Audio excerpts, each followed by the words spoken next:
میں یوٹیوب پہ دیکھتا ہوں نا، آج کل کے اسکالرز ہیں، جب حنفیوں پہ رد کرنا ہوتا ہے نا، بڑے دلیل سے کہیں گے کہ اس پر کوئی حدیث نہیں ہے، اور آگے جتنی باتیں کر رہے ہوں گے ان پہ 99% باتوں میں ان کے پاس کوئی حدیث نہیں ہوتی. عوام صرف نفسیات کی مار، نفسیات سے متاثر ہوتی ہے. سینکڑوں مسائل ایسے ہیں جن میں آپ کے پاس قرآن و حدیث سے کوئی واضح دلیل موجود نہیں ہے. بہت سارے مسائل ہیں. تو اب تو میں نے یہ طرز اختیار کیا ہے کہ بجائے ایک پاگل کو انسان جواب دینا، بہتر ہے کہ اس سے مطالبہ کرنا شروع کر دے. میں نے ایک سوال کیا تھا نا بہت عرصہ پہلے، یہ لوگ ہم سے بار بار پوچھتے ہیں کہ مرد اور عورت کی نماز میں فرق ہے، اس پر کوئی دلیل پیش کرو، کہتے ہیں نا. تو میں کئی بار جواب دے چکا تھا، بھائی تواتر عملی ہے، اجماع ہے، پوری امت سے عملاً پریکٹیکلی یہ چیز ثابت ہے. جو چیز عملاً متواتر ہو اس پر حدیث کا الگ سے مطالبہ نہیں کیا جاتا. عملاً ایک چیز سینہ بسینہ چلی آ رہی ہے، تبھی چاروں امام اس پر متفق ہیں. امام مالک جو تبع تابعین کے دور کے، امام ابو حنیفہ جو تابعین کے دور کے، امام شافعی جو امام مالک کے شاگرد، امام احمد جو امام شافعی کے شاگرد، اور امام بخاری کے استاذ. کتنا پرانا دور ہے. یہ چاروں اس پر متفق ہیں کہ عورت سمٹ کے نماز پڑھے گی. کیوں؟ انہوں نے صدیوں سے، باپ دادا سے، صدیاں بھی نہیں تھی، نبی کا زمانہ تو بہت قریب تھا، نبی کے 100 سال کے بعد دیکھ رہے ہیں کہ بھئی ساری عورتیں سمٹ کے نماز پڑھ رہی ہیں. امام بخاری نقل کر رہے ہیں صرف ایک تابعی ایسے کہ مردوں کی طرح پڑھتی تھی نماز. اس کا مطلب اس زمانے میں ساری عورتیں کیسے پڑھتی تھیں؟ سمٹ کے. تو یہ تواتر عملی ہے. اس کے بعد حدیث کا مطالبہ کرنا یہ جہالت ہے. لیکن آپ تقریریں کرتے رہیں، کسی پہ اثر نہیں ہوتا، ٹس سے مس نہیں. یوٹیوب پہ پھر نیگیٹو کمنٹس کہ ہم ان سے حدیث کا مطالبہ کر رہے ہیں، یہ کبھی امام شافعی کا حوالہ دے رہے ہیں. تو میں نے پھر سوال کرنا شروع کیا کہ میں نے کہا اچھا آپ کو اتنا شوق ہے حدیث کا، ان حوالے کا، ہم تو آپ کو تواتر عملی پیش کر رہے ہیں نا، سینہ بسینہ. یہ تواتر عملی جو ہے نا، یہ قولی حدیث سے زیادہ اسٹرانگ ہے.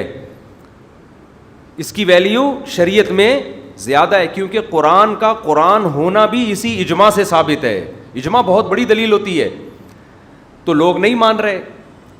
تو اب ہم نے پھر یہ مطالبہ کرنا شروع کیا، اچھا آپ بھی کچھ مسائل ایسے ہیں جن میں آپ کے پاس کوئی حدیث نہیں ہے سوائے تواتر عملی کی.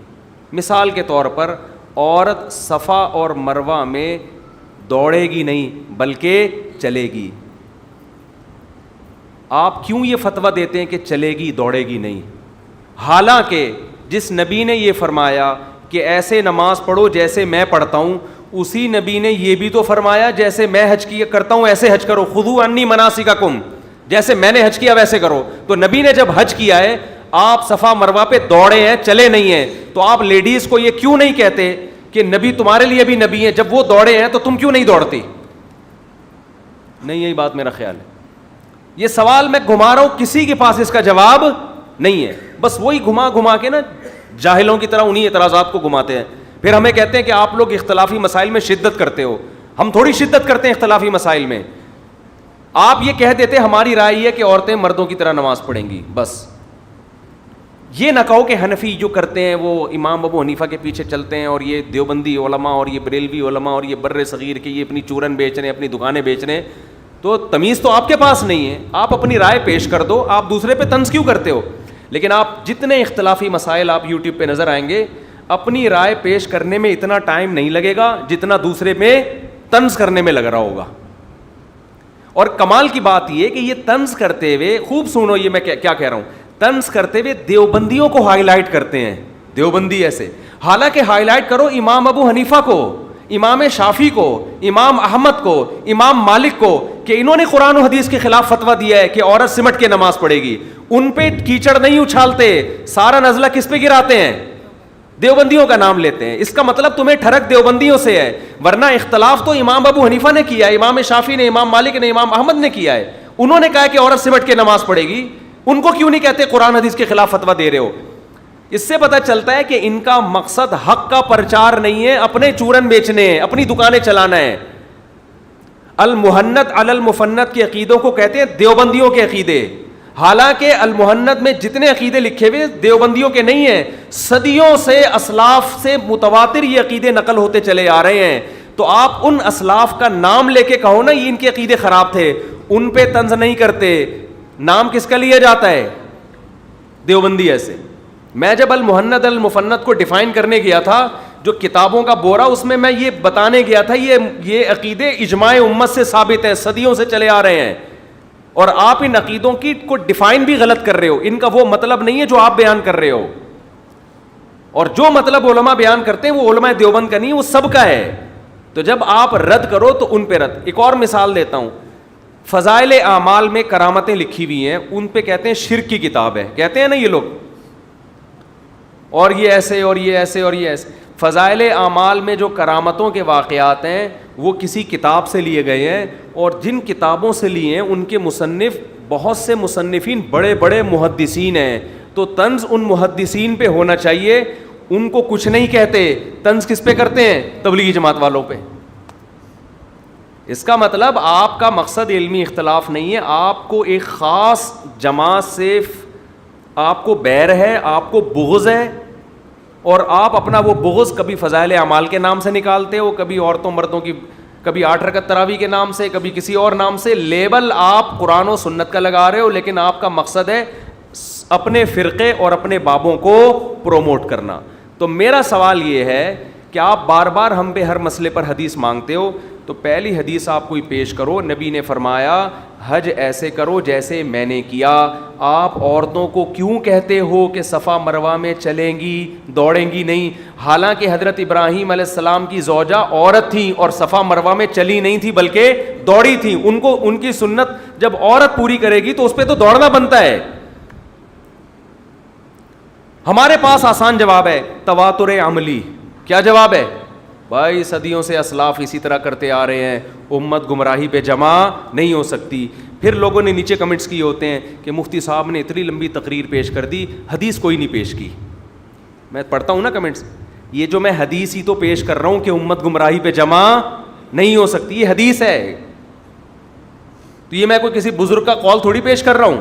تو تواتر سے جو امت چلی آ رہی ہے ان میں عورتیں صفا مروہ پہ چلتی ہیں, دوڑتی نہیں ہیں.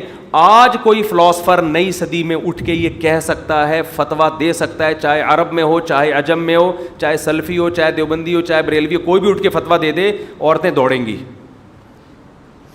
تو ہو سکتا ہے کچھ عورتیں دوڑنا شروع کر دیں. پھر ہم کہیں گے اس پر اجماع ہے کہ عورتیں نہیں دوڑیں گی. تو وہ جواب میں کہے اجماع کہاں ہے, کچھ عورتیں دوڑ رہی ہیں. تو ہم جواب کیا کہیں گے؟ یہ اب شروع ہوئی ہیں, پہلے نہیں تھی. جب ایک دفعہ اجماع قائم ہو جائے اس کی مخالفت جائز نہیں ہوتی. سمجھتے ہو؟ اسی طرح عورت لبیک آہستہ کہے گی حج میں, اونچی آواز سے نہیں کہے گی. نبی کا کوئی قول اس بارے میں ہمارے پاس موجود نہیں ہے. نبی نے زور سے لبیک کہا ہے, لیکن پھر بھی عورت کیسے لبیک کہے گی؟ آہستہ. کیوں؟ تواتر بولو عملی. تو اسی طرح یاد رکھو یہ جو 20 رکعت تراویح ہے یہ بھی تواتر عملی ہے. صدیوں تک پوری امت, صدیوں تک, 2-4 دن نہیں, صدیوں تک پوری امت اس پر جمع رہی ہے کہ 20 رکعت سے 1 رکعت بھی کم نہیں ہے. حرمین میں بھی لوگ سعودی عرب کی مثالیں دیتے ہیں نا کہ سعودی عرب میں ہر جگہ 8 ہوتی ہیں. اب ہوتی ہیں, پہلے نہیں ہوتی تھیں. وہاں کے اسکالرز نے چینج کیا اس کو. 150 سال 200 سال پرانا سعودی عرب اٹھا کے دیکھو, اپنے باپ داداؤں سے پوچھو, کہیں گے کہیں بھی 8 نہیں ہوتی تھی, نہ 10 ہوتی تھی, 20 ہوتی تھی, پوری دنیا میں ہوتی تھی. اب اگر سعودی عرب کوئی چینجنگ کر رہا ہے, ان کا اپنا مسئلہ ہے, ہم اس چینجنگ کو قبول نہیں کریں گے. پوری دنیا میں عورتیں سمٹ کے نماز پڑھا کرتی تھی. اب اگر کچھ اسکالرز آ گئے, انہوں نے کہا کہ نہیں بھائی اس پہ کوئی دلیل نہیں ہے. بھائی اجماع امت سب سے بڑی دلیل ہے. اب کوئی اسکالر آ کے اگر یہ فتویٰ دے دے کہ لبیک اونچی آواز سے کہنا ہے عورتوں نے بھی, ہم اس کے فتوے کو ایکسیپٹ نہیں کریں گے. وہ کہے حدیث دکھاؤ, ہم کہیں گے بھائی حدیث نہ آپ کے پاس ہے نہ ہمارے پاس ہے. یہ کیا ہے؟ عملاً تواتر ہے. ایسے 1 نہیں 2 نہیں درجنوں مسائل ہیں جو صدیوں سے متواتر چلے آ رہے ہیں, ان پہ حدیث کا مطالبہ کرنا جہالت ہے.